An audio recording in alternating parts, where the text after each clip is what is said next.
का लोक आस्था का महापर्व छठ पूजा की शुरुआत हो चुकी है और अभी हम मौजूद हैं दशाश्वमेध घाट पर और यहाँ पे आप देखेंगे डाला मिल रहा है। कहा जाता है कि इस पर्व को डाला छठ के नाम से भी जाना जाता है। इस पर्व में डाला का विशेष महत्व है। इसके साथ ही सूप का भी विशेष महत्व होता है। जो सूप होता है भगवान सूर्य को उसी से अर्घ दिया जाता है।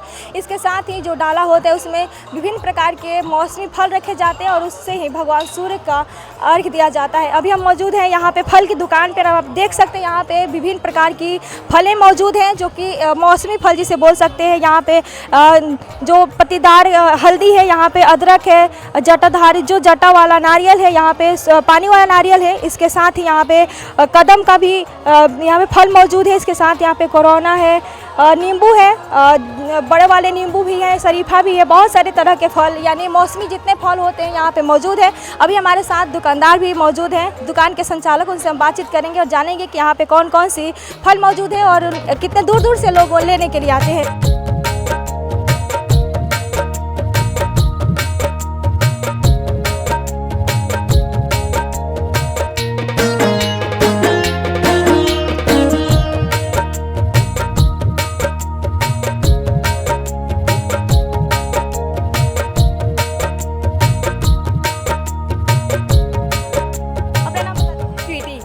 सालों से आप दुकान पे हैं? ये 15 साल से लग रही है दुकान। कौन कौन सी आप यहाँ पे सामग्री बेचती हैं? फल कौन सी खासकर छठ पूजा में बेस्ट होती है जटी नारियल होती है, जटी नारियल होती है, हल्दी होती है और क्या नाम है आदि होती है, अदरक ये क्या कैच होती है, कदम होती है और अमरक होती है, ये नारियल होती है, नारंगी होती है और ये नारंगी क्या करौंदी होती है और कंदे होती है, अमरूद होती है, सुतनी होती है, बड़ी वाली नींबू होती है, शलीफा होती है, अनानास होती है और विभिन्न प्रकार की फल होती है। कितने दूर दूर से लोग आपके पास आते हैं लेने के लिए? गांव बिहार से सब आते हैं लेने के लिए और क्या नाम है दूर दूर से भी लोग आते हैं। ये गंगा दर्शन के लिए आते हैं और ये डाला छठ की पूजा करने के लिए। केला का भी विशेष महत्व के बारे में बता दीजिए। ईख भी यहाँ पे बिकता है। ये केला है, ये क्या नाम है ये भी चढ़ता है, पूरी दाल चढ़ते हैं। जितनी आपकी शक्ति रहे उतनी भक्ति करनी चाहिए।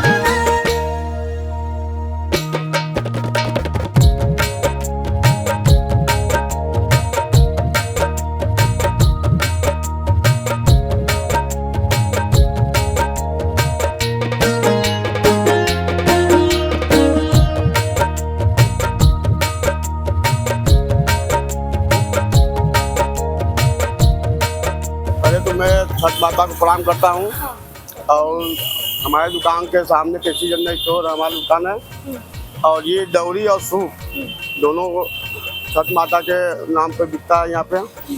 और पूजा सामग्री कि कोई भी आइटम जैसे कि रोरी, सिंदूर, महावर, नया चावल, नया गुड़ और क्या नाम इसका कोसा और कोसा के बाद ये है कि दिया पड़ई सब है हमारे पास। कितने सालों से आप दुकान पे और यहाँ पे क्या क्या सामग्री बेच रहे हैं? जैसे डाला छठ है तो डाला बेच रहे हैं, कितने का दे रहे हैं आप? कितने दूर दूर से लोग आते हैं आपके पास लेने के लिए? हमारे दुकान से ये पूरा मदरवा से लेके और छिट्टू पुल से घाट भी आते हैं और पूरा सामने घाट के कस्टमर हमारे पास है। कितने का दे रहे हैं सूप और दौरी? सूप 70 रुपये का है और दौरी 200 का है। कहाँ से लाते हैं आप इतना बल्क सूप लाए और यहाँ पे डाला भी रखा गया, इसके बारे में बताइए कहाँ से लाते हैं? ये हम लाते हैं नारायणपुर से। नारायणपुर से।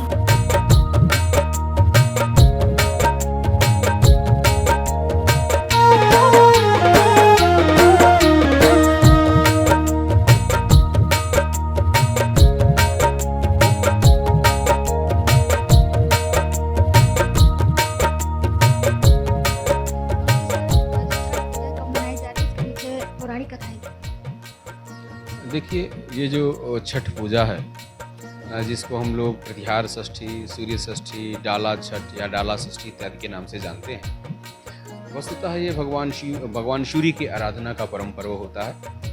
और भगवान सूर्य प्रकृति के देवता हैं और हमारे यहाँ सनातन धर्म की परंपरा में, ज्ञान की परंपरा में जो सूर्य का महत्व है वो सृष्टि काल से ही परिलक्षित होता है, क्योंकि जो सृष्टि के कारक ग्रह बताए गए हैं, जो देवता बताए गए हैं, उनमें सूर्य का एक बहुत विशिष्ट स्थान है। क्योंकि हमारे यहाँ कहा गया है कि अग्नि सोमात्मकम जगत, यह पूरी सृष्टि जो है अग्नि और सोम पर आधारित है। तो अग्नि तत्व का प्रतिनिधित्व करने वाले देव भगवान सूर्य हैं, और सोम तत्व का प्रतिनिधित्व करने वाले ग्रह या देवता की बात करें तो वो चंद्रमा है। तो जब सूर्य और चंद्रमा दोनों के संयुक्त प्रभाव से, उनकी रश्मियों के संयुक्त प्रभाव से ही ये सृष्टि संचालित होती है। तो भगवान सूर्य की आराधना सृष्टि के आरंभ काल से ही अपनी परंपरा में देखी गई है। चाहे आप पौराणिक आधार ले लें या धार्मिक आधार ले लें या आध्यात्मिक शक्तियों की बात करें या लौकिक आधार ले लें, भगवान सूर्य प्रत्यक्ष देवता हैं और ये सृष्टि के कारक रूप में हमारे यहाँ पूजित है। तो ये जो सूर्य षष्ठी के आराधना का ये जो पर्व है, इसका प्राशस्त्य बहुत बिहार प्रदेश में और ये पूर्वोत्तर राज्यों में देखा जाता है। लेकिन अगर हम लोग इसके पौराणिक आधारों की बात करें तो चूँकि जिस व्रत का प्राशस्त्य जहाँ पर होता है ना, तो वहीं के ग्रंथों में, वहीं के आधारभूत ग्रंथों में उस व्रतों को खोजना चाहिए। तो अन्य पुराणों में तो जैसे कि व्रतराज या इत्यादि अनेक ग्रंथ हम लोगों ने देखे, जो हमारे धर्मशास्त्र के भी जो ग्रंथ हैं उनमें इनका कोई बहुत इस स्वरूप में वर्णन प्राप्त नहीं होता है। लेकिन मिथिला की परंपरा में एक धर्म और वर्ष भर की कृतियों को निर्धारित करने वाला एक ग्रंथ है वर्षकृत्यम। बड़ा अच्छा ग्रंथ है। उसमें पौराणिक उदाहरणों के साथ सभी व्रत पर्वों के बारे में लिखा गया है। तो वर्षकृत्यम में भी ये जो कार्तिक शुक्ल पक्ष की षष्ठी है, इस व्रत के विधान और इस व्रत की कथा को उन्होंने स्कंद पुराण से उद्धृत किया, क्योंकि वो लिखते हैं स्कंद पुराण अंतर्गत, अर्थात स्कंद पुराण से ये कथा वो उन्होंने लेकर के और वर्षकृत्यम में लिखा है। वहाँ पर इस कथा का जो प्रसंग है, वहाँ पर ये कहते हैं कि जब द्वापर का अंत होने जा रहा था, कलयुग का आरंभ होने जा रहा था, द्वापर का अंत था, क्योंकि महाभारत का युद्ध जो है वो द्वापर के अंत में हुआ। तो जब द्वापर के अंत में महाभारत का युद्ध समाप्त हुआ तो उसके पहले ही भीष्म पितामह जो है वो जो कलयुग का प्रभाव आने वाला था और द्वापर के अंत काल में ही जो विविधताएं बढ़ने लगी थी, तो भीष्म चिंतित थे और उन्होंने पुलस्त्य ऋषि से कहा कि आप ये बताएं कि आगे जो कलिकाल आने वाला है उसमें धर्म की स्थिति और विकृत हो जाएगी, क्योंकि धर्म के 4 पाद होते हैं। धर्म के इन 4 पादियों में सत्य, तप, दान, दया और दान। तो त्रेता में ये चारों पैर होते हैं, सत्य भी होता है, तप भी होता है, दया भी होती है, दान। त्रेता में जब आते हैं तो सत्य वाला पैर उसका टूट गया होता है, केवल तप, दया, दान होता है। जब द्वापर में आते हैं तो वो जो तप वाला जो पैर है वो भी टूट गया होता है, केवल दया और दान बचता है। और भगवान को ये दिख रहा है कि आगे जो है वो ये जो दया वाला पैर है वो भी टूट जाने वाला है, खत्म हो जाने वाला है, केवल दान बचने वाला है। तो उन्होंने कहा कि आगे विपत्तियां भी बहुत ज़्यादा आएंगी। तो उन्होंने पुलस्त्य ऋषि से प्रार्थना किया कि आगे जो ये कलिकाल आने वाला है और उसके प्रभाव से जो लोग दुखी होने वाले हैं, तो उनके दुख से निवृत्ति का कोई उपाय बताएंगे। तो पुलस्त्य ऋषि ने कहा कि सुनिए, मैं एक कथा सुनाता हूँ। तो उन्होंने क्षत्रिय वंश की ही कथा सुनाई। उन्होंने कहा कि एक राजा थे और अपने दया मतलब होता है ना पटीदार, अर्थात अपनी वंश परंपरा के जिनका विभाजन हो गया था और पृथक रूप में रह रहे थे। तो एक राजा थे, राजा के एक मनुष्य थे और उनकी शादी हो गई थी, लेकिन वो दुख से बड़ी दुखी रहते थे। उनको कुष्ठ रोग हो गया था, आंखों से नहीं दिखता था, उनके घर में बड़ी दरिद्रता थी, उनकी संतति नहीं हो रही थी, उनकी बात कोई नहीं सुन रहा था। तो बड़ी व्याकुल होकर के और इधर उधर भ्रमण कर रहे थे। तो किसी ने बताया कि वहाँ एक ब्राह्मण रहते हैं, उनके पास जाकर के आप पूछिए। तो वो ढूंढते ढूंढते तीर्थ यात्रा पे गए तो एक ब्राह्मण से मुलाकात हो गई। तो ब्राह्मण से उन्होंने बड़ी आर्तभाव से पूछा कि आप बताएं, मैं इतना दुखी हूँ तो मेरे दुख से निवृत्ति कैसे होगी। तो हमारे यहाँ जो ज्योतिष में ले लीजिए या हिंदू सनातन परंपरा में ले लीजिए, किसी भी मनुष्य का जो जन्म होता है ना, वो कर्म भोग के लिए होता है। क्योंकि जो भी कर्म हमने पूर्व जन्म में किया है, उस कर्मों के भोग के लिए ही हम इस जन्म को धारण किए हुए हैं। अगर मेरा कर्म नहीं होगा तो जन्म नहीं होगा हमारा, फिर मोक्ष हो जाएगा। तो उन्होंने भी यही कहा कि देखिए, आप जो जिस कर्म का भोग कर रहे हैं, जिस फल को आप देख रहे हैं, जो आपके जीवन में दिखाई दे रहा है, चाहे वो दरिद्रता का हो, चाहे रोग का हो, चाहे कुष्ठ रोग का हो, चाहे मानसिक अवसाद का हो, चाहे आर्थिक विपन्नता का हो, चाहे सामाजिक बहिष्कार का हो, ये आपके पूर्व जन्मों का कर्म ही है। और पूर्व जन्म के कर्म जो है बिना भोग के नष्ट नहीं होते। लेकिन फिर भी कुछ आराधना करके, कुछ आध्यात्मिक शक्तियाँ, कुछ धार्मिक शक्तियाँ अर्जित करके इन कष्टों से निवृत्ति पाई जा सकती है।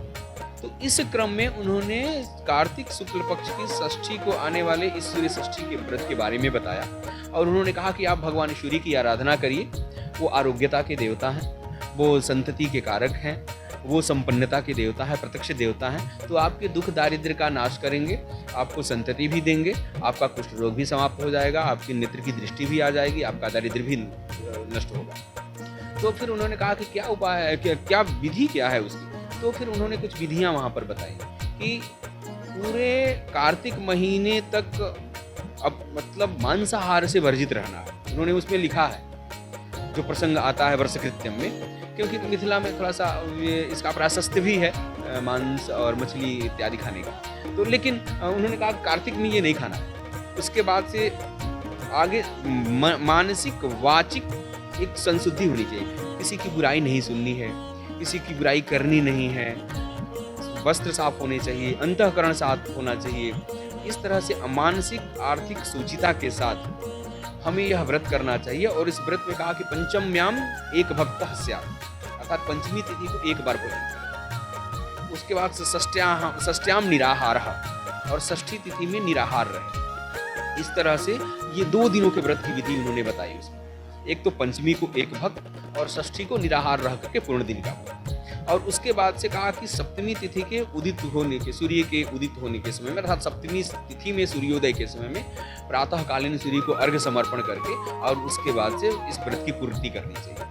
तो इस प्रकार से यह जो व्रत हो वो पंचमी और षष्ठी का व्रत है। सप्तमी के सूर्योदय काल में अर्घ होता है, इसलिए 3 दिन ही हो गया। और एक दिन इसकी सज्जता का अर्थात इसकी तैयारी करने का व्रत है, जिसको आप, क्योंकि हिंदी भाषी क्षेत्रों में, भोजपुरी भाषी क्षेत्रों में ये ज़्यादा प्रसिद्ध है, तो इसको खरना या नहाए खाए इत्यादि के नाम से जानते हैं। ऐसा कोई शास्त्रीय वर्णन नहीं है, लेकिन शास्त्रीय वर्णन ये है कि इस व्रत की तैयारी करने का दिन है, क्योंकि बड़ा लंबा व्रत है और ये बड़ी आस्था का व्रत है।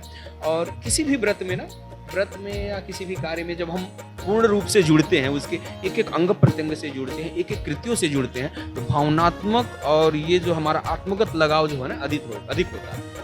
इसीलिए बताया कि आप आस्था के चरमोत्कर्ष पे कब जाएंगे, जब आप एक एक तैयारियां अपने हाथ से खरीदेंगे। जैसे कि 2 किलो मिठाई लाया, भगवान गणेश जी को चढ़ा दिया, तो उतनी आस्था जागृत नहीं होगी। लेकिन अगर आपने गेहूं काट के लाए, गेहूं धोया, सुखाया, गेहूं को खुद पीसा, उसका लड्डू बनाया, उसके बाद भगवान गणेश जी को चढ़ाने जाएंगे, तो ये बनाते समय, करते समय आपके मन मस्तिष्क में भगवान गणेश की छवि रहेगी। तो आप भगवान गणेश के उतने करीब जाते जाएंगे, अर्थात उनकी जो एक प्रेरणा है ना, उस प्रेरणा से आपको सान्निकट्य, उनका सातत्य प्राप्त होने लगेगा। इसी तरह से ना इस व्रत में कहा कि सब कुछ खुद करना है, प्रसाद भी खुद बनाना है, जितने फल पुष्प हैं सब प्रकृति के होंगे, कुछ कृत्रिम बाहर मार्केट से लेके नहीं आना है। तो जब माताएं और बहनें इसको करती हैं ना, तो वो एकदम एक जो है भाव और एक जो आस्था का चरमोत्कर्ष होता है। और इसीलिए वो प्रसाद भी खुद बनाती हैं। देखेंगे गेहूं 4 बार धुल के रखा हुआ है, लेकिन उसको फिर धुलेंगी, और वो भी बहुत 10 दिन से धुला हुआ है तो नहीं, उस बीच में कहीं कीड़े कोई आ गए होंगे, कोई चींटियां हुई, तो दीपावली, गोधन, भाई दूज के बाद धुलेंगी। जैसे आज ही कल में धुलना है उनको, वो भी नहा धो करके स्वस्थ मन से धुलना है। जनरली क्या करता है आदमी कि पहले गेहूं धो लिया, उसके बाद से फिर रखो करके गहना, नहीं, नहा धो करके धुलना। उसके लिए जहाँ फैलाना है उसको भी पूरी तरह से साफ करेंगे, धुलेंगे। धुलने के बाद से अधिक लोग तो खुद पीसना पसंद करते हैं, लेकिन अब तो वो व्यवस्था रहने गई है, तो छोटी चक्कियाँ लोग घर में लगा लिए हैं। इसके अतिरिक्त क्या है कि अब आस्था का पर्व है, लोक आस्था का पर्व है, लोक से ही संबद्ध सारे कार्य व्यापार हैं। तो ये जो चक्की वाले हैं ना, जो गेहूँ पीसने वाले, बहुत जगहों पे आज तक गेहूँ की पिसाई करेंगे, कल चक्कियों की अपना सब धुल धाल के रखेंगे, क्योंकि वो भी आस्था से जुड़े हुए हैं। तो फिर वहाँ ले जाकर के गेहूँ पिसवाते हैं, और खुद बहुत लोग 1-2 महीने से तैयारियाँ कर रहे होंगे, घी निकाल रहे होंगे, खुद दूध लाएंगे, रोज थोड़ा थोड़ा घी इकट्ठा करके उस घी में वो प्रसाद को बनाएंगे। तो ये ना भगवान के सूर्य की आराधना के लिए जो ये सन्निकटता है, भगवान सूर्य के प्रति जो आस्था है, वो प्रगाढ़ होने का एक ये प्रतीक है, और ये हम उसके सन्निकट होते जाते हैं। कहा जाता है कि सबसे पहले माता सीता ने ही इस छठ माता का जो व्रत है किया था, इसके पीछे क्या था? देखिए, ऐसा कोई उदाहरण तो नहीं मिलता। लोक में अनेक कथाएं हैं। किसी ने कहा कि सीता माता ने कहा, और महाभारत काल में कुछ लोग जोड़ देते हैं कि कुंती ने सबसे पहले सूर्य की पूजा की थी और भगवान सूर्य को बुलाया था, जिससे कर्ण की उत्पत्ति हुई। ठीक है, देखिए किसी भी पर्व का ना प्राशस्त्य होता है, जिस क्षेत्र में जिसका ज़्यादा महत्व बढ़ गया। जैसे कि भगवान गणेश की आराधना को महाराष्ट्र से जोड़ दिया जाता है, भगवान कार्तिकेय की आराधना से इधर दक्षिण भारत को जोड़ दिया जाता है, भगवान विष्णु की आराधना से राजस्थान को जोड़ दिया जाता है, और ये अपना मध्य भारत तो सभी की आराधना में लीन रहता है, कहीं कोई इसमें विरक्ति नहीं है। भगवान शिव, जैसे काशी है, भगवान शिव की आराधना से हम लोग जोड़ देते हैं, तो वैसे ही भगवान सूर्य की आराधना से, क्योंकि वहाँ के लोगों में इस व्रत पर्व को लेकर के प्रारंभिक स्तर पे ज़्यादा उत्साह देखा गया, इसीलिए वहाँ से ये जुड़ गई इसकी कथाएं। तो माता सीता का उदाहरण, ठीक है, वो उन्होंने भी भगवान सूर्य की उपासना की थी, क्योंकि स्वयं भगवान वाल्मीकि लिखते हैं कि ततो युद्ध परिश्रांतम समरे चिंतयास्थितम। तो उनके पति जब अपने जीवन का सबसे महत्वपूर्ण कार्य करने जा रहे हैं, लंका पे विजय के लिए अभियान चलाने जा रहे हैं, तो भगवान सूर्य की स्तुति करते हैं। तो माता सीता ने सूर्य की स्तुति की होगी, इसमें कोई अतिशयोक्ति नहीं है, लेकिन इस रूप में कहीं उदाहरण किसी ने नहीं दिया है, ठीक है, किसी पुराणों में इस तरह का उदाहरण प्राप्त नहीं होता है। लेकिन माता सीता भगवान सूर्य की आराधक थी, इससे सिद्ध होता है, क्योंकि जब उनके पति सूर्य के आराधक थे तो माता सीता को सूर्य की आराधना तो होनी ही चाहिए, होती ही है, क्योंकि भगवान श्री राम जो है वो और किसी, भगवान शिव और भगवान सूर्य दो ही की आराधना वहाँ दिखाई गई है। एक तो रामेश्वरम में बालुका वो लिंग स्थापित करते हैं, भगवान शिव की आराधना करते हैं, और दूसरा भगवान सूर्य की आराधना करते हैं तेज और प्रताप के लिए। तो भगवान सूर्य की आराधना अगर भगवान श्री राम कर रहे हैं तो माता सीता भी करती ही होंगी, तो वो उनसे भी जोड़ा जा सकता है। और माता सीता चूंकि जनकपुर से थी तो वो वहाँ से इसको लोग संबद्ध करके जोड़ लेते हैं। इसके साथ ही ना छठी देवी का भी पूजा की जाती है। तो छठी देवी का जो वर्णन है ना हमारे यहाँ शास्त्रों में, चूंकि षष्ठी तिथि को ये व्रत होता है, तो षष्ठी जो है ना वो तद्भव तत्सम रूप में वो छठी हो गया। इसके अलावा चूंकि सूर्य जो होते हैं ना वो पुत्र के कारक भी देवता हैं, और मनुष्य को जीवन में सबसे अधिक उन्नति और सबसे ज्यादा जो इच्छित वस्तु होता है जो संतति प्राप्ति, पितृऋण से मुक्ति होती है। तो संतति की आयु आरोग्यता से बड़ा हुआ व्रत होता है। और जो प्रथम देवी की जो पूजा की जाती है, सूतक में भी जिस देवी की पूजा की जाती है वो होती है षष्ठी देवी हमारे यहाँ, क्योंकि और किसी भी देवता का विधान नहीं पूजन करना। तो गणेश जी की आप पूजा कर सकते हैं वहाँ पे, न तो अपने देवताओं की पूजा कर सकती हैं, न तो इष्ट देवता की पूजा कर सकती हैं। एक षष्ठी ऐसी देवी है कि आप सूतक है 10 दिन का, चूंकि लगा हुआ है जनना शौच आपको, लेकिन उसमें भी भगवती षष्ठी देवी का पूजन होता है। तो षष्ठी देवी कौन है? तो षष्ठी देवी को कहा गया है कि आपके कर्मों का लेखा जोखा रखने वाली देवी है, और छठे दिन आकर के आपके ललाट पे लिख देती है। तो वो महिला माताओं और बहनों का ये वो होता है कि षष्ठी देवी जब प्रसन्न होंगी तो जब हमारे यहाँ संतति होगी ना, उसके ललाट पे बड़ी अच्छी अच्छी चीज़ें लिख देंगी, तो उसका जो भाग्य होगा वो प्रबल होगा, उत्कृष्ट होगा। तो इसलिए षष्ठी देवी की भी पूजा का विधान है, और षष्ठी देवी को लेकर के अनेक तरह के व्रत की भी बात की गई है, और अनेक तरह के गीतों को लोग गाते हैं लोक परंपराओं में। तो कुल मिलाकर के यह लोक आस्था का पर्व है, प्रकृति के देवता, प्रत्यक्ष देवता भगवान सूर्य की आराधना का पर्व है। और निश्चित ही इसको करने से आयु आरोग्यता दीर्घायुष्य संतति, और अगर एक शब्दों में आप कहें तो जीवन में समग्रता प्राप्त होती है। जीवन में समग्रता का तात्पर्य क्या है कि किसी के पास संपत्ति है तो वो पूर्ण सुखी नहीं है, क्योंकि सुख और दुख की परिभाषा व्यक्ति और स्थान पर निर्भर करती है। जैसे कि अगर कोई बहुत बड़ा वैभवशाली है, लक्ष्मी उसके घर आगाध है, लेकिन अगर वो स्वस्थ नहीं है तो पूछिए क्या आप सुखी हैं, तो कहे कि नहीं, स्वास्थ्य सबसे बड़ा सुख है। किसी के पास ये दोनों है, उसका अगर शादी नहीं हो तो कहा कि नहीं, वैवाहिक जीवन में हम जाना चाहते हैं। वैवाहिक जीवन भी है, पुत्र नहीं है तो कहेंगे कि नहीं, पुत्र नहीं है, सब बेकार है, पूरी दुनिया बेकार है। तो इस तरह से ना, तो अगर हम लोग सामूहिक रूप में विचार करते हैं तो ये जो जीवन की समग्रता जो है, आरोग्यता को भी देगा, आपके जीवन की परिपूर्णता को देगा, आपके जीवन में उत्साह बना रहेगा, आपकी संतति वृद्धि होगी, आपके जीवन में सामंजस्य रहेगा, लोक में आपकी प्रतिष्ठा होगी, आपकी जो यश और कीर्ति है वो चतुर्दिक्ष चारों दिशाओं में प्रसरित होगी। तो इस तरह के जो देवता हैं भगवान सूर्य, ठीक है, त्रयीमयी, इनको हमारे यहाँ वेदों में त्रयीमयी कहा गया है, अर्थात जो वेदत्रयी है, ऋग यजु और साम रूपी, इन वेदत्रयी के अधिष्ठात्री देवता हैं, क्योंकि वेदों की उत्पत्ति के भी कारक भगवान सूर्य को ही माना गया है। गायत्री के वो प्रत्यक्ष उनकी वो देवता है। तो इस तरह से भगवान सूर्य जो है वो, इनकी सत्ता को कोई भी निरस्त नहीं कर सकता। किसी भी पुराणों में भगवान सूर्य का जो वर्णन है वो उसी रूप में दिया गया है। तो इसलिए ये जो लोक आराधना का और आस्था का जो परम पर्व है, जिसको हम लोग सूर्य षष्ठी या प्रतिहार षष्ठी के रूप से जानते हैं, यह निश्चित ही सबको करना चाहिए। जो व्रत न रहे वो भी इस दिन जरूर भगवान सूर्य को अर्घ दे, चंदन, लाल पुष्प और रोली इत्यादि डाल करके भगवान सूर्य के मंत्रों को पढ़ते हुए, तो उससे जीवन की उसकी समग्रता मूर्ति बनाए जाते हैं घाट किनारे, कुंड किनारे, जो गंगा किनारे है, उसके बारे में बताइए क्या महत्व है? जो डाला होते हैं, डाला छठ बोला जाता है, डाला का क्या महत्व है? डाला छठ का देखिए होता है ना बेदियाँ बनाना, क्योंकि ना कोई एक जिसे कि कहा जाए कि आप आंख बंद करिए और कोई जैसे कि कोई एक बच्चा पैदा हुआ इसे कमरे में बंद करके आपने रखा 20-25 साल तक और कहे कि अपने पिता का ध्यान करो, तो वो उसके दिमाग में जितने मनुष्यों को चाहे जितने जीव जंतु पशुओं को देखा होगा सब आएगा कि हमारे पिता ऐसे होंगे। कहेगा गणेश जी का ध्यान करो, जब गणेश जी की कोई आकृति उसने देखी ही नहीं है तो उसके दिमाग में हाथी के सूंड वाले गजमुख गणेश नहीं आएंगे। वो सोचेगा गणेश हैं क्या, गणेश होते कैसे हैं। तो उस किसी भी भाव को केंद्रित करने के लिए हमारे यहाँ जो मूर्ति प्रथा है या कोई आकृति प्रथा है वो परंपरा चली। तो एक हम लोग एक आकार बना देते हैं जो निराकार ब्रह्म के, अर्थात कोई भी आकार नहीं है, इसमें सभी देवता समाहित हैं। जैसे कि आप देवकुरी बाद में बोलने लगे, देवकुल बोला जाता है। एक मिट्टी का ऐसा गोल सा कुछ बना देते हैं, वो ब्रह्मा विष्णु महेश काली महालक्ष्मी महासरस्वती, कहीं नरसिंह के रूप में पूजा जाते हैं, कहीं शिव के रूप में पूजे जाते हैं, कहीं भगवान हैं, कहीं विष्णु हैं। वो जिस देवता की आप बात करेंगे उसी वो पिंड में समाहित होते हैं।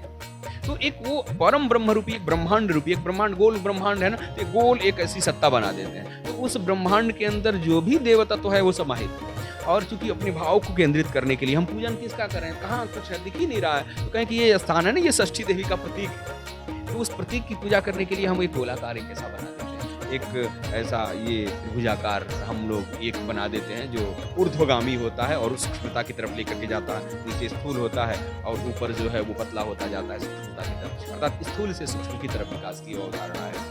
तो इस तरह के कोई भी पिंड बना देते हैं। और डाला का मतलब क्या है ना, इसमें प्रकृति की पूजन है। तो प्रकृति में उपलब्ध उस समय की जितनी भी चीज़ें हाथ में तो जाएगी नहीं, ऐसा नहीं है 4 टाफी लिया चाहे आधा किलो लड्डू लिया और लेके चले गए, तो उसमें आपको प्रकृति पूजक हैं आप, तो उसमें वर्तमान में जितने भी फल पुष्प इत्यादि उपलब्ध हैं, इसमें गन्ना होता है तो गन्ना रख लेते हैं बड़े बड़े, ठीक है ना। ग्रामीण क्षेत्रों का व्रत है ये पुष्प रख के, हल्दी होती है, अदरक होती है, मूली होती है, कोहड़ा होता है, सुथनी होता है, मूंगफली होती है, जितने शरीफा होता है, ठीक है, नींबू होता है। तो जो जो अपने घर में आस पास है आपके दैनिक उपयोग की चीज़ें सबको तोड़ लिया। कच्चा केला देखिए ज़्यादा लोग चढ़ाते हैं, कौन खाता है, ठीक है। लेकिन वो जो आसपास में है, कहीं बाहर से आपको लाने की जरूरत नहीं है। पवित्रता इतनी है कि बाहर से कुछ आएगा तो उसकी क्या गारंटी कि कितना शुद्ध होगा, किस मन से उगाया होगा, किस मन से उसने उत्पन्न किया होगा। तो इसलिए उसको रखने के लिए एक डाला चाहिए, एक वो चाहिए जिसमें हम उस पूजन की देवता के पूजन के द्रव्यों को जो रखा हुआ है वो भी देववत ही है, क्योंकि हमें देवताओं को अर्पित करना है, ठीक है। तो देवताओं को अर्पित करने के लिए जो सामग्री है, क्योंकि देवता का सामान है, इसीलिए वो भी उतना ही पूज्य है जितना हमारे लिए देवता है। वो जो डाला बनती है, अर्थात जिसमें हम लोग डलिया, जिसमें वो डाला डलिया से बना है, डलिया जो है ना वो रखने के पात्र से संबंधित है,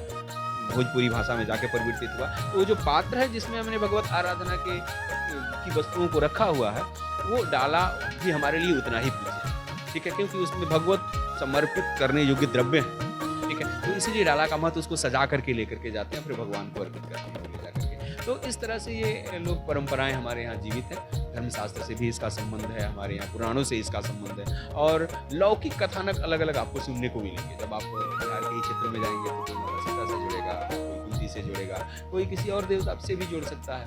तो ये कोई उनके भाव के उद्गार हैं, इसमें कोई विकृति नहीं है कि अरे ये तो ये बात करते हैं। 10 तरह की बातें हैं, किसको सही माने, जिसको भी आप आस्थापूर्वक सही मान लेंगे करना, तो आपको सूर्य की आराधना ही, ठीक है ना। आप किसी की न माने तो भी भगवान सूर्य की आराधना करनी है। तो जो लोग परंपराएं, लोगों का जो विश्वास दृढ़ करने के लिए इस तरह के कथानक हमारे पुराणों में सत्यता से जोड़ करके रखे गए, जो उन्होंने अनुभूत किया, जो उन्होंने देखा, जो आपकी आस्था को, जैसे कि अगर हम लोग कहते हैं कि नहीं बड़ा ये पुण्यप्रद व्रत है, इसका बड़ा महत्व है, तो कोई नहीं करेगा। लेकिन अगर कहते हैं कि भगवान श्री राम ने रावण को मारने के लिए किया था और तब से उनको प्रताप मिला था, तो उनके प्रताप से मार लगेगा कि रे भगवान राम जैसा पराक्रमी जब इस व्रत को किया तो हमको भी करना चाहिए। तो ये जो आपकी प्रगाढ़ता, आपकी जो आस्था को और प्रगाढ़ करने के लिए इन सब पौराणिक उदाहरणों की जरूरत होती है। और हमारे ऋषियों ने जो वास्तविकता थी उसको पुराणों में संकलित करके लिखा। तो ये अवधारणा है। कुंडों में और तालाब में स्नान करने का विशेष महत्व है, इसके पीछे क्या है? गंगा देखिए है क्या कि हमारे यहाँ जो स्नान का जो महत्व है ना, गृह स्नान तो बाद में हो गया, पहले ना किसी के पास कुआं था व्यक्तिगत तौर पे, अब बोरिंग और नलका तो किसी के घर में था ही नहीं। सब लोग स्नान करना है तो नदी में जाते थे, जो नदी नहीं मिला तो आप अपने आप तालाब में जाइए, तालाब नहीं मिला तो कुएं पे जाइए। ठीक है। तो अब इसलिए जो इसके स्नान इत्यादि के लिए तो हमको वहीं जाना होता था। दूसरा, जो नदियों की जो पवित्रता है उसमें एक मातृत्व शक्ति है, क्योंकि खास करके गंगा मिल जाए, और गंगा ही नहीं, गंगा के साथ साथ जितनी भी नदियां हैं सबके जल जो है वो बहुत पवित्रतम बताए गए हैं हमारे यहाँ शास्त्रों में। समुद्र का जल भी इवन बहुत पवित्रतम बताया गया है। तो अगर हम पवित्रतम जल लेकर के और उसका अर्घ्य भगवान सूर्य को समर्पित करते हैं, किसी देवता की आराधना में समर्पित करते हैं, तो वो विशेष पुण्यदायी होता है, बजाय उसके जो कृत्रिम तरीके से जल निकाला गया। क्योंकि नदियों का जल जो है ना, उसमें बोरिंग करके उसमें क्या क्या पॉकेट और सॉकेट लगाया गया है, कुछ प्लास्टिक की चीज़ें हैं, कुछ केमिकल्स हैं, कुछ वो फिल्टर करके उसके बाद से हम निकाल रहे हैं, तो उसकी वो नेचुरल नहीं रह गया, उससे छेड़छाड़ की गई, उसकी स्थिति में कोई ना कोई परिवर्तन किया गया, उसमें कुछ मिलावट हुई, उसको निकालने के लिए कुछ हम उद्यम किया गया। लेकिन ये जो सरित जल है, ये जो गंगा जल है या नदियों का जल है, ये स्वाभाविक स्फूर्त है, उसको कहीं किसी ने बनाया नहीं। रोकने का भले ही किसी ने प्रयास किया हो, लेकिन बनाने का प्रयास किसी ने नहीं, वो स्वाभाविक तौर पे आती है, और इसीलिए उनको पुण्य सलीला कहा गया है, अर्थात उसके जो जल हैं वो पुण्य को प्रदान करने वाले होते हैं। तो इसीलिए कहा गया है कि अगर वहाँ जाएंगे तो शुद्ध जल प्राप्त होगा आपको। और दूसरा, तेज और जल का एक सम्मिलित स्वरूप है, अर्थात जब जल में खड़े होकर के नीचे से जल तत्व की और ऊपर से अग्नि तत्व सूर्य के जो किरणों का जो प्रभाव होता है वो विशेष आभा को जन्म देता है। तो इसीलिए जल के किनारे जाकर के भगवान सूर्य की आराधना। कब है डाला छठ और इसके बारे में? देखिए, डाला छठ का जो व्रत है वो 5 तारीख, जो हमारी तैयारी का दिन है, 5 नवंबर, वो तैयारी का दिन है, उस दिन से शुरू होता है। और 6 नवंबर जो है वो एक भक्त वाला व्रत है। अब एक भक्त का मतलब होता है एक समय भोजन करना, तो एक समय अगर आप भोजन कर रहा, मीठा भोजन करने की परंपरा है, तो वो 6 तारीख को है। 7 तारीख वाला व्रत जो है वो निराहार वाला व्रत है, जिसमें आप कोई भी भोजन या अन्य जल ग्रहण नहीं करती हैं माताएं और बहनें, पुरुष लोग भी रहते हैं जो करना चाहते हैं। तो वो उसके बाद से 8 तारीख के प्रातःकाल औदिक सूर्य को जल देने का विधान है। तो इस तरह से 5, 6, 7 और 8, मुख्यतया 6 और 7, और औदयिक अर्घ 8 के सुबह, और तैयारी 5 तारीख। तो इस तरह से ये 4 दिन का व्रत। देखिए, भगवान सूर्य की आराधना के अनेक स्तोत्र, मंत्र और विधियां बताई गई हैं, जिस विधि को आप आसानी से कर सकें, क्योंकि पितरः वाक्यम इच्छन्ति भावम इच्छन्ति देवता। जो ये देवता होते हैं ना, ये आप क्या बोल रहे हैं उनके लिए बहुत महत्वपूर्ण नहीं होता है, आपका भाव कैसा है उनके लिए ज़्यादा महत्वपूर्ण होता है। हाँ, उस भाव में अगर वाक्य की भी अगर संगति लग जाए तो अति उत्कृष्टता को प्रदान करता है। तो बहुत सारी ऐसी माताएं बहनें नहीं हैं जिनको आपने देखा होगा एक अक्षर भी नहीं पढ़ा है ग्रामीण क्षेत्रों में, लेकिन वो भाव से कुछ नहीं करती हैं, वहाँ बैठ करके रोती हैं कि, और रोती हैं, मतलब दुख से नहीं रोती हैं, वो भाव विह्वल होकर के रोती हैं। और हमारे यहाँ ना अपने इष्ट की आराधना की सबसे उत्तम विधि बताई गई है कि अगर आप निष्कपट भाव से आप किसी अपने इष्ट के सामने बैठे हैं, कोई स्तुति नहीं, आप इष्ट के सामने गए तो स्तोत्र और मन सब कुछ भूल गया, बस बैठे हुए हैं निर्विकार भाव में, आपके मन मस्तिष्क में कुछ नहीं चल रहा है, आप उसके प्रति समर्पित मात्र हैं, तो वही आपके पुण्य सभी स्तोत्रों के फल को देने वाला होता है। आप स्तोत्र की बात करती हैं अगर सामान्यतया, तो पुराणों में हमारे यहाँ आदित्य हृदय स्तोत्र वर्णित है, 2 स्तोत्र है, एक तो भविष्य पुराण में वर्णित है और दूसरा जो है वो वाल्मीकि रामायण में, जैसे हम लोग चर्चा कर रहे थे, ये है। इसके अतिरिक्त गायत्री भी जो होती हैं वो अधिष्ठात्री देवी हैं भगवान सूर्य की, तो गायत्री मंत्र से भी भगवान सूर्य की आराधना होती है। इसके अतिरिक्त वैदिक मंत्र और तांत्रिक मंत्र और पौराणिक भी बहुत सारे मंत्र हैं। तो अगर आप एक सरलतम बीज मंत्र की बात करें तो ओम घृणी सूर्याय नमः, ये सूर्य की आराधना का सबसे सरल मंत्र होता है। इसके अलावा पौराणिक मंत्रों में ए सूर्य सहस्त्रांश होते जो राशि जगतपते अनुकंप माम भक्त्या गृहाण अर्घम दिवाकर, ये मंत्र है। इसके अतिरिक्त भी बहुत सारे सूर्याय नमः, कुछ भी नहीं है, हे भगवान सूर्य भाव बताए, भाव समर्पित होना चाहिए। हे भगवान सूर्य, मैं यह जल अपने पवित्र मन से आपको अर्पित कर रहा हूँ, इसे स्वीकार करें और हमारे जीवन की सुख शांति समृद्धि प्रदान करें। तो ये इस तरह से हम भगवान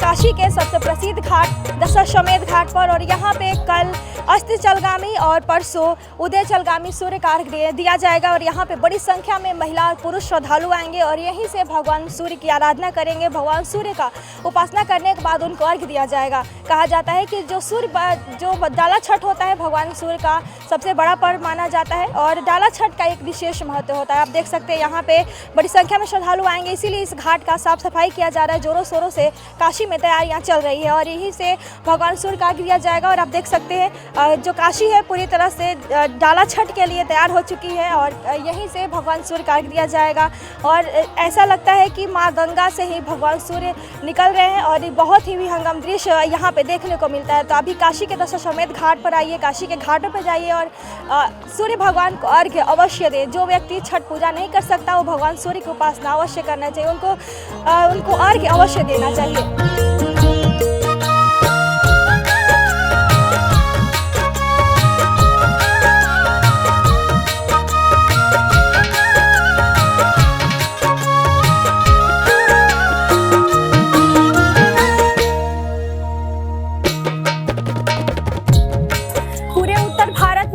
छठ पूजा की धूम मची हुई। अभी हम मौजूद हैं काशी के सामने घाट और यहाँ पे आप देख सकते हैं घाट साफ सफाई की जा रही है घाट की और यहाँ पे वेदी भी बनाई गई है। कहा जाता है कि इस वेदी का विशेष महत्व है, खासकर छठ पूजा के दिन इस वेदी के विशेष पूजन की जाती है नहाए खाए के दिन और यहाँ पे दीप जलाए जाते हैं और इसको विधि विधान से पूजा किया जाता है। जो व्रती महिलाएं होती हैं अस्ताचलगामी और उदयगामी सूर्य को अर्घ्य देने के लिए इसी वेदी के पास आती है और यहीं से भगवान सूर्य को अर्घ्य देती हैं। खासकर इस पर्व में जो सफाई है विशेष महत्व रखता है, सफाई का विशेष ध्यान रखा जाता है। इसके साथ ही यहाँ पे भगवान सूर्य को अर्घ्य देने के लिए व्रती महिलाएं तालाब और कुंड किनारे यानी अगर गंगा किनारे विशेष महत्व है इसमें स्नान करके भगवान सूर्य को अर्घ्य देने का। कहा जाता है कि जिन महिलाओं को अगर पुत्र की प्राप्ति नहीं होती है, अगर सूर्य की उपासना करती है तो उनको पुत्र की प्राप्ति हो जाती है। इसीलिए इस व्रत को विशेष रूप से उत्तर भारत में किया जाता है। कहा जाता है कि सूर्य भगवान की उपासना से आपको सुख समृद्धि धन वैभव की प्राप्ति हो जाती है। यानी कि प्रत्येक व्यक्ति को अपने जीवन में सूर्य की उपासना अवश्य करनी चाहिए। अगर आप सूर्य उपासना नहीं कर सकते तो आप भगवान सूर्य को अर्घ्य अवश्य दें। और आप यहाँ देख सकते हैं काशी में जोरों शोरों से तैयारियां चल रही है और प्रत्येक घाट पर साफ सफाई की जा रही है और वेदी बनाई जा रही है। आप यहाँ पे देखेंगे बहुत सारी वेदी बनाई गई है और इसका विशेष महत्व है। सनातन धर्म में जो छठ पूजा होता है उसका विशेष महत्व होता है और सुख समृद्धि की कामना से महिलाएं व्रत करती हैं।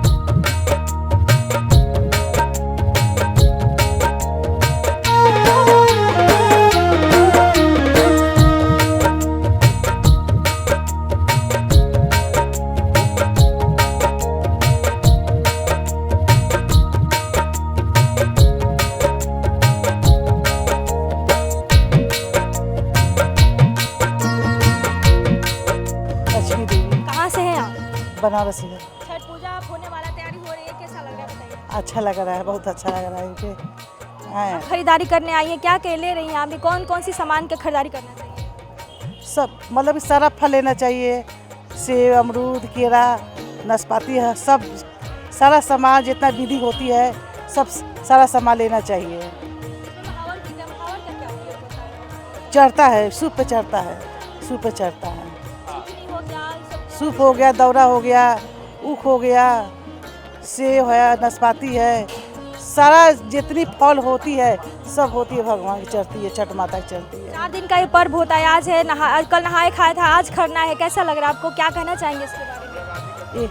क्या कहे, बहुत मतलब खुशी तमन्ना होती है छठ माता के, बहुत इनके दया से सब भगवान हमको भरे हैं, सब उन्हीं के दया से सब हमारा है, बाल बच्चा पोती पोता सब हमको भरा है भगवान दया से।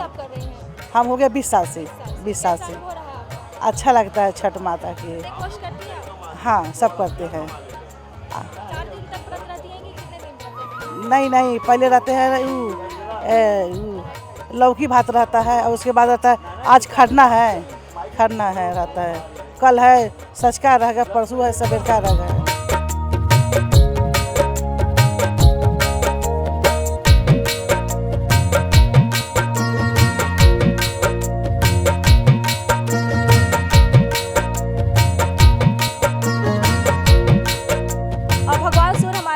दिखने वाले देवता है, प्राकृतिक देवता माने नहीं जाती, इसीलिए जो मौसमी फल होते हैं इसमें सारे फल उनका उपयोग किया जाता है भगवान सूर्य को अर्घ देने के लिए। तो आप देख सकते हैं काफ़ी मात्रा में यहाँ पे दुकान सज चुकी है और लोग यहाँ पे खरीदारी करने के लिए दूर दूर से आ रहे हैं। कैमरा पर्सन दीपक गुप्ता के साथ मैं प्रियंवदा तिवारी देखते रहिए।